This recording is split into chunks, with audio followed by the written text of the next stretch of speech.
Hey there! Today I'm going through my art supplies. Now, one thing you have to know about me is that I can become quite obsessed with things if they pique my interest. In the past, this has led to me acquiring massive quantities of the things relating to that interest, and well, what do you know? It's happened again. I got interested in art beyond fiber arts, and I have acquired way too many things over the past couple of months, and it's time to really evaluate these things. This poor spindly little bookcase is where I've been storing all of my art supplies, and it's really hard for me to deal with everything if it's just stacked on top of each other.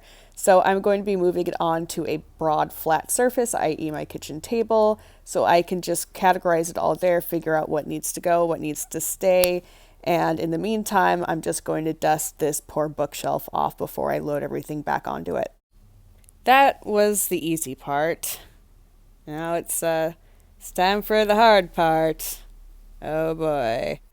Just kidding. Before we get to the down and dirty of this whole declutter, I kind of want to explain to you guys why I'm doing this today. I've taken up art, and it's been a huge part of my life recently, which is both great because I have a creative outlet. It allows me to feel productive. It allows me to just let my brain do something else apart from worry constantly. In that sense, it's been a huge blessing, especially when people buy my art, which always surprises me, but it happens occasionally. On the other hand, I am finding myself in the old predicament where I really enjoy doing something, and so my automatic response is to just consume as much of it as quick as humanly possible, and most of the time that includes buying stuff. Now, my income has been strained over the past, I'd say, like financial quarter. I mean, it's always been stressful, but even more so lately, and especially now, it's been the worst it's ever been. But I still managed to buy a whole bunch of art supplies, and this is kind of a weird crossroads where I'm just like, this is fresh for me. I spent this much money on this. I know that because I remember this purchase.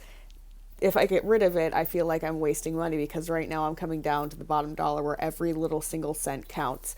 And so it's going to be kind of a hard one for me, I think. But on the other hand, I am feeling completely overwhelmed by the amount of stuff I have. Every time I look at that poor little bookshelf behind me, I just get stressed out because there's so many things, there's so many bits of unused paints on these palettes and yada da da da da da da, and it's making things not as fun because I have overloaded my senses and given myself too many options.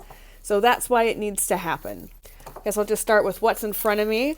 I have this crystal clear tacky spray, which I haven't used yet. I got this at Mecca in Eugene, Oregon, which is a really cool place. It's actually I'd say kind of like a thrift store for art supplies. Artists and teachers and stuff donate their unused supplies, and you can buy them for pretty cheap. I got this for $2.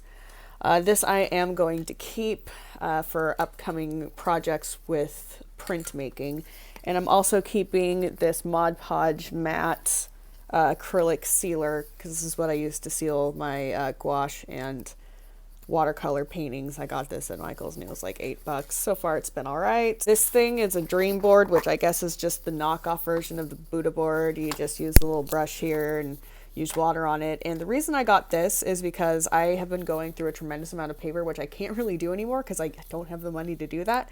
So instead, I thought that I'd get this to practice my brush strokes with just plain water so I don't use any paper or any paint. So that's why I got that. It's been fun experimenting with that. I'd say that was a pretty good, I think it was like almost $11 spent. I'm keeping my Instax camera, even though film for this is completely ridiculously expensive. I've got 5 more shots on it, so I'm going to have to time those really well because I don't have the $10 for a new pack of film. But I'm going to keep it. I primarily just use this for documenting my life to look back on, which has been a lot of fun. I've got this color wheel, which is a handy thing to do. I never reference it because I can never effing find it.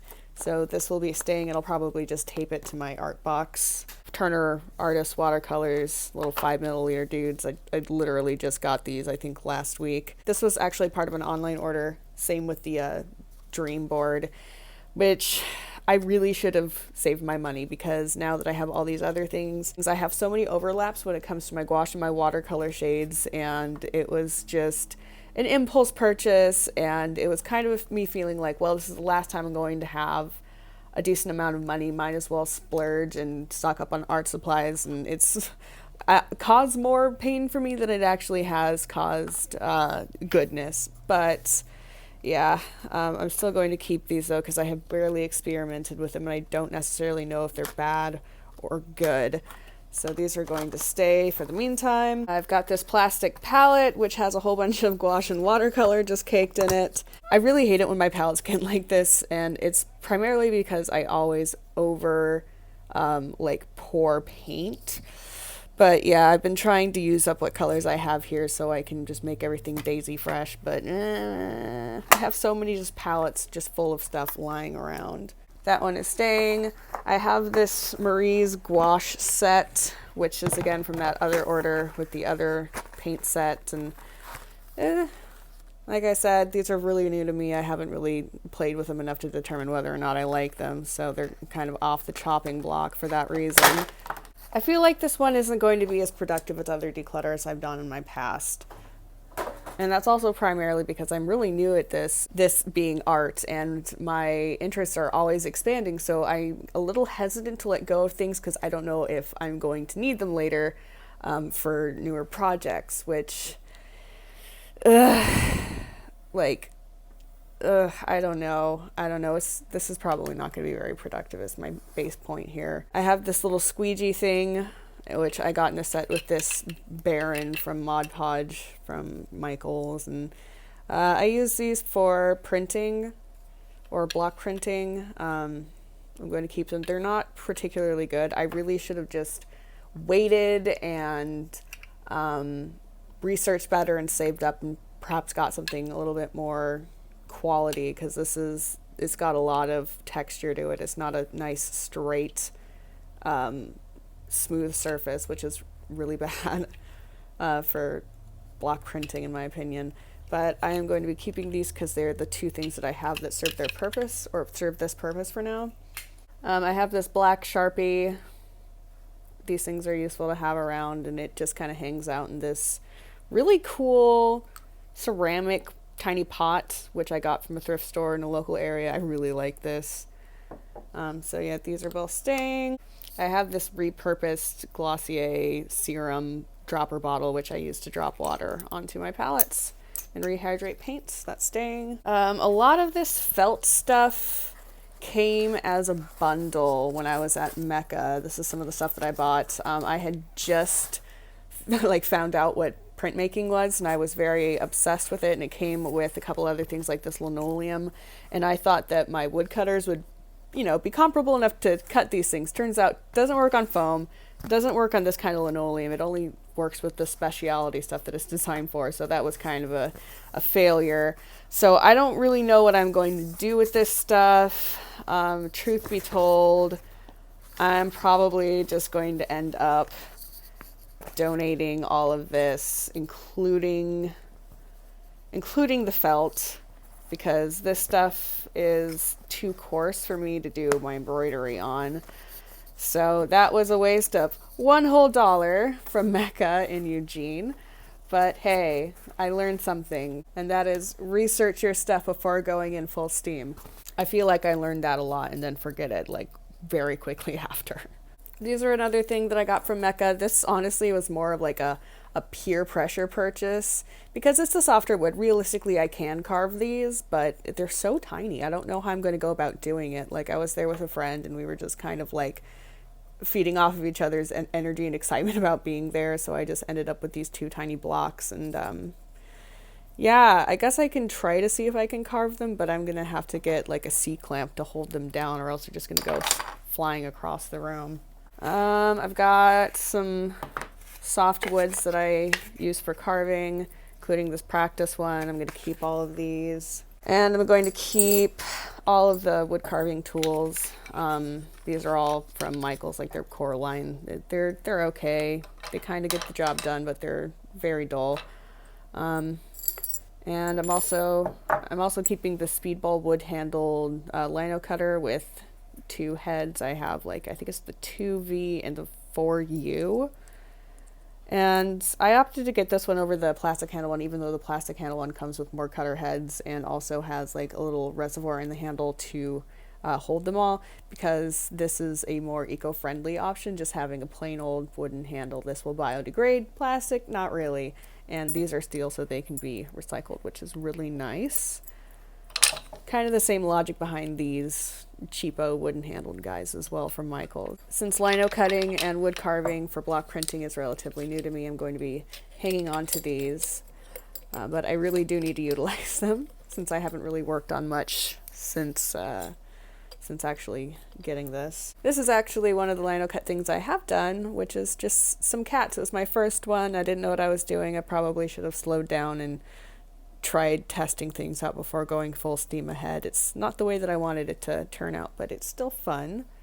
I'm going to keep this block to see if I can print from it later. I've got a ton of brushes and other various things for my paints. I'm going to be putting those aside because I want to test those out with the paints, and that's actually probably just going to be another whole separate video because that's going to pull on forever. I have a few of these like canvas things. This is a lemon primed panel and a little 6-pack of these little itty bitty stretch canvas guys, because I wanted to experiment with doing stuff on canvas. I haven't touched them yet, except for this yellow block guy. I don't know what I'm going to do with that, but I guess I'll have them around for when the fancy hits me. If I don't end up reaching for these, I'm probably just going to give them to my other art friend Rosie.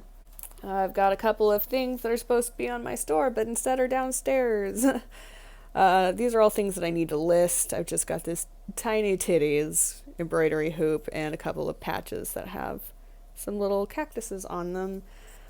So yeah, these are being kept and they need to go on my store ASAP, because unlike a lot of my other pieces that I currently have on my store, those are going to be a lot more wallet friendly. Like, to be honest, I'm actually a little worried about my art not being at an accessible price point, because I want people to be able to access it. I don't think that art should be exclusionary towards people with lower incomes, but at the same time I need to eat and I need to pay my bills, and so this is just going to be a video of crossroads, isn't it? But yeah, anyway, the point that I was going to be getting at eventually is that I'm going to be trying to put up a whole bunch of smaller pieces of art. So there's going to be things that are like under $20 that people can pick up, instead of the larger, more intensive hoop art pieces that can get upwards of like $80. So anyway, back to decluttering. This honestly just needs to go in the wash. I've just resorted to using hand towels for art stuff because it's a lot more eco-friendly than just using paper towels, even though I occasionally still do if they're around. I've got some more carving materials. I've got this tiny little block of speed carb from Speedball and some gum erasers, which are bigger. I'm planning on really cutting these in half so I can have even more smaller things, so I can practice more and just have more options. Here's actually kind of a look at what the cat block print looks like. I don't really have a proper baron, like I said before, so these are very, very blown out. This is my current sketchbook. It's upside down. Oops. And I'm just kind of going through here, swatching things, learning stuff, trying things. It's been a blast, let me tell you. This thing is obviously staying. I'm going to be filling this up over the course of however many other weeks this is going to stay alive. I've only had it for about a month now, and it's almost halfway full up. This thing here has a whole bunch of tiny splats of watercolor tube paint on it for a sampler from Daniel Smith. I've already swatched all of these. Yeah, I spent money on this. This is around $4.60 or something from, I think, Jerry's or something, Arteron or whatever, wherever I got this from. And I wish that I hadn't paid money for it, but I'm also kind of happy that I have it because it's given me a lot of options for this, because Daniel Smith is a local brand to me. It's actually made in my hometown, which is really cool. Really wanted to try them out, but they are pretty expensive at about $15 a tube. So having this little cheat sheet of 66 colors has been educational and has definitely given me some options for things that I want to pick up eventually when I get my shit together. I've got another sketchbook. This I use more just for the paper and occasionally do some sketches and trying things out, and yeah, trying to conserve paper as much as possible, doing things and stuff. And then you have illustrations occasionally. Yeah. This guy's staying because there's definitely a lot of paper left in there. This actually holds all the little scraps of practice paper or swatch paper that I don't hang up on my little art thing or want to list. And instead, I use this to cut up and create cards for my Etsy orders when people buy them. And yeah, recycling is good. Recycling is great. You should recycle more often if you have the ability to do so. I've just got a big piece of paper, which I eventually need to cut up and put into the paper bin. I've got this big old rubbery boy. This again was kind of like a peer pressure purchase from Mecca because I was like, oh yeah, I might be able to cut into that. You freaking can't. This stuff is rubberized flooring. It doesn't cut with a lino cutter. But I did decide to keep it around because it's an excellent thing to cut on top of because it's not going to damage the table underneath. This here is a hand-stitched sketchbook made out of really cheap watercolor paper. There's some stuff in here that I don't really want to show on camera because it pertains to personal things. But I'm still going to keep it because there are some spare pages and some doodles on here that I don't really want to part with quite yet. This Artist Loft watercolor pad literally only has one thing in it. I don't know why I've kept the rest of it around. And this is going to go into the like spare paper category with the other guy. So I can doodle on it more or put it in the box. So this is going to get recycled. I have this one piece of black paper because I have pearlescent watercolor paints and I want to try something on that is staying. I have a bunch of little pieces of test paper and swatch paper. All of this I am going to be keeping. I've got several editions of the December 13th, 2018 Eugene Weekly. I use newspaper print to paint over and make the wrapping paper for presents and also for Etsy orders with. So that is staying because it's packaging stuff. I've got another big old watercolor paper pad. This one is staying. I've got some more spare bits of paper, which I'm going to keep. This is actually my very first block print ever. It's a cactus used with acrylic paint. And it turned out okay, even though it's totally textured, which I think is actually kind of cool. And I've just got some more scratch paper with various renditions of Sasquatch and terrible hands because I cannot draw hands for the life of me, man. I've got some more test paper and various little doodles, which I'm probably going to end up hanging all of these on my little art line. And I've got some gouache, little bits of fruit. I think I'm going to still work on that guy. This is the last of the stuff before we get into like actual paints and stuff. So I just kind of want to get this out of the way really quick. Got some more scrap bits of paper. This is my paper slicer, which I very much like. It was, I think, $3.50 or something at a thrift store. So yeah, always check out thrift stores because they're greener than buying things off the rack and they normally have some pretty good deals. More just practice bits and bobs and practice boobs, and yeah, these are all gonna stay for at some capacity. And then here I have this big studio palette, which I want to use up all the bits of paint spots in here and then maybe, I don't know, splat out like my favorite colors so I can just use this around the house. But it's gonna stay in the meantime, even though it's huge. Got my sketchbook for fiber ideas, and it just has a whole bunch of other assorted things in here. This I'm going to keep. This actually isn't an art supply, but I thought it was the coolest thing, and I don't know why it's here, but I bought this from a thrift store, and this is from 1990. But these guys are snake-themed scratch and sniff licorice stickers, which is, it blows my mind. These things are truly a gem. So these are staying, but they're going somewhere else because they don't belong there. More bits of paper, fun little gel pen drawing, more scraps. This I previously threw out. Why is it back here? How did that happen? Now that basically just leaves us with my art box, various other paints, and these. I'm going to pull up the other two paint sets and we'll start evaluating in video number 2. But before that, here is what the poor little rickety bookshelf looks like now. It's definitely a lot more organized. It's less chaotic. I know where everything is. I barely got rid of anything, but the reason why this looks so good is because I got to organize stuff and also remove things that didn't really belong there. As for this stuff, this is going to be recycled, and these are going to be donated to a local thrift shop so someone can actually use them.